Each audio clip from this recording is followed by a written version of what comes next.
வணக்கம். கோயம்புத்தூர் திருமூலர் வேதசக்தி அகாடமியின் வலி நிவாரண கரயோக பயிற்சி கடந்த காணொளியில் கொழுத்து குத்து வருவதற்கு மூலமாக இருக்கக்கூடிய இடத்தில் ஒன்றை பார்த்தோம். அதுபோல உடம்பில் சில இடங்களில் வீக்கம் ஏற்படுவது உண்டு, அதனால் வலி ஏற்படுவது உண்டு. இதற்குள்ள சொல் வேறு. நொம்பலம், வேதனை என்ற சொற்கள் எல்லாம் இருக்கின்றன. அதற்கு ஏற்ப பொருளும் மாறும். வீக்கம் உண்டாவதற்கு காரணம் என்ன என்றால், நாம் இந்த அடிப்படை வேத சக்தி மருத்துவ வகுப்பில் பேசுவோம் தனஜயன் வாயு என்று. அது மட்டுமல்ல,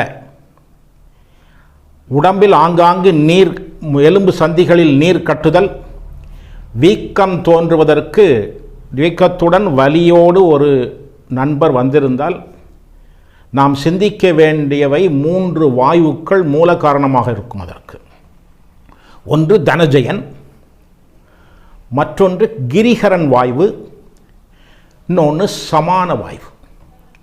இந்த 3 வாயுகளும் எங்கெங்கு நின்று வேலை செய்யும் என்பதை அடிப்படை வகுப்பிலும் நாம் சிறப்பு நிலை வகுப்பிலும் பேசியிருக்கிறோம். அது அல்லாது பல நிலைகள் இருக்கின்றன.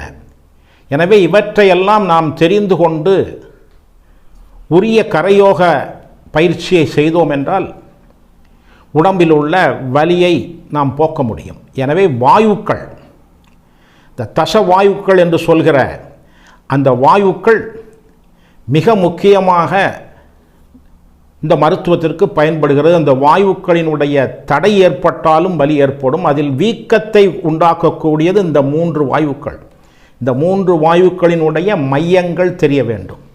அது தெரிந்தால்தான் வீக்கத்துடன் கூடிய வலியை நாம் 100% குறைக்க முடியும். வெறும் சிம்டமேட்டிக் பெயினை மட்டும் குறைப்பதல்ல, அதற்கு மூலமாக இருப்பதையும் நாம் சமன் செய்வதற்கு இந்த வேத சக்தி மருத்துவத்தில் வலி நிவாரண கரயோக பயிற்சி மிக முக்கியமாக செயல்படுகிறது என்பதை இங்கே கூறிக்கொண்டு, இதனைத் தொடர்ந்து இது அல்லாமல் இன்னும் சில காரணங்களில் உடம்பில் வலி ஏற்படலாம். வலி என்பது பொது சொல். பல சொற்கள் இருக்கின்றன. நோவு, நொம்பலம், தரிப்பு, வீச்சுவலி, சூளை என்று பல சொற்கள் இருக்கின்றன வலியை உணர்த்துவதற்கு. அவற்றையெல்லாம் தனித்தனியான மூல காரணங்கள் இருக்கின்றன. அதை பற்றி நாம் தெரிந்து கொண்டால் எளிதில் ஒரு வலியை குணப்படுத்த முடியும்.